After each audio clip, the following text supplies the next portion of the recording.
Comment imaginez-vous l'entrée du paradis? C'est comme faire la queue à la poste. Tout le monde doit obtenir son numéro avant que ce soit son tour. Saint Pierre sera là pour nous dire dans quel département aller. Il y a de nombreuses années, nous avons été affectés à un camp d'action catholique d'école primaire. Lors d'une activité, j'ai demandé aux enfants d'écrire ou de dessiner leur paradis imaginaire sur un morceau de papier.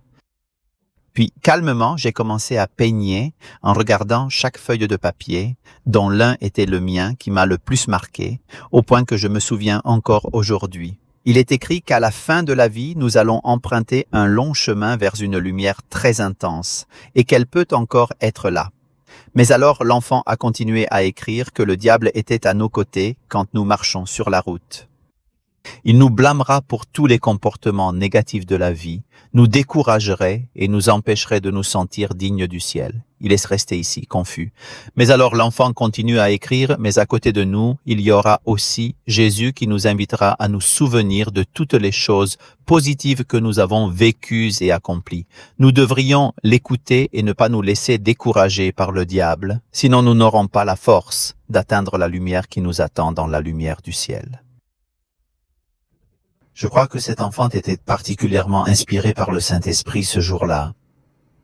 Ce que je vous ai dit tout à l'heure, que cet enfant a écrit ce jour-là, avec quelqu'un dans l'Évangile dont nous ne connaissons pas le nom, qui a demandé à Jésus, « Seigneur, peu de gens sont-ils sauvés ?»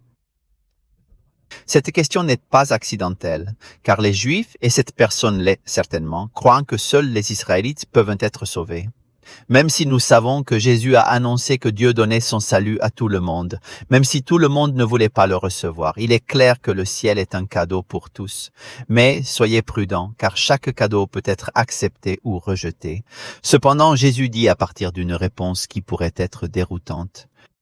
Efforcez-vous d'entrer par la porte étroite, car je vous le dis, beaucoup vont entrer, mais ils ne pourront pas y entrer. J'ai continué, quand le maître se lève et ferme la porte, vous restez dehors et commencez à frapper à la porte et à dire, « Seigneur, ouvrez la porte, il vous répondra mieux, je ne sais pas d'où vous êtes. » Alors vous commencerez à dire, « Nous mangeons et buvons devant vous, et vous enseignez sur nos places. » Il vous dira mieux, « Vous ne savez pas d'où vous venez. » Éloignez-vous de moi, vous tous les méchants. La porte du ciel est étroite, non pas parce que Dieu veut nous empêcher de passer par elle, mais parce que nous l'avons et que nous avons juste besoin de porter ce qui est le plus nécessaire. Voilà l'essence. Ce que l'enfant dont je vous ai parlé précédemment a décrit, c'est le besoin urgent que nous devrions emporter ce bagage avec nous. Avoir les choses les plus indispensables.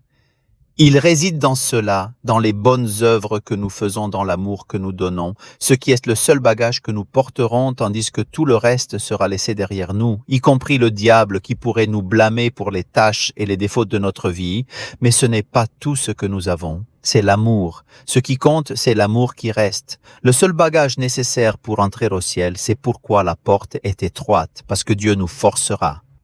Apporter ce qui est absolument nécessaire. C'est pour cette raison que Jésus nous rappelle qu'il ne suffit pas d'être de bons dévots religieux, que notre foi doit se traduire en gestes concrets, en gestes d'amour. Il ne suffit pas de parler de Dieu, mais notre foi en lui doit se transformer en foi dans l'homme, dans la bonté, dans la paix, dans le pardon, dans l'amour et la justice. Faisons attention à ce que notre foi ne soit pas seulement des rituels et des paroles qui ne se traduisent pas en actes. Brandon se termine avec Jésus qui dit « Voici, il y a des dernières qui seront les premières et il y a des premiers qui seront les derniers. » Il le faisait au nom du peuple juif, mais aussi au nom de tous les religieux de l'époque, y compris nous. Il nous rappelle qu'il ne suffit pas de pratiquer les vœux, il est plus nécessaire de nous associer à Dieu, qui est l'amour et qui doit nous aider à vivre l'amour, parce que le ciel est né par l'amour. Cet enfant avait raison ce jour-là. Écrivez sur ce papier, écrivez sur ce papier. À la fin de la vie, nous nous retrouverons parcouru la dernière partie du chemin et le diable est à nos côtés. Il nous accusera de nos erreurs. Mais dans notre cœur, dans notre poche ou dans une petite valise, nous savons que nous avons aussi un peu d'amour, que nous savons donner et qu'il n'y a rien à regretter. Nous ne sommes pas parfaits, mais nous essayons parfois d'aimer, où nous réussissons souvent, et nous créons de petits coins du ciel où Jésus sera à côté pour nous rappeler. Ils le feront. Ces petits coins du paradis nous aideront à entrer dans le paradis avec un P majuscule. Passez un bon dimanche à tous.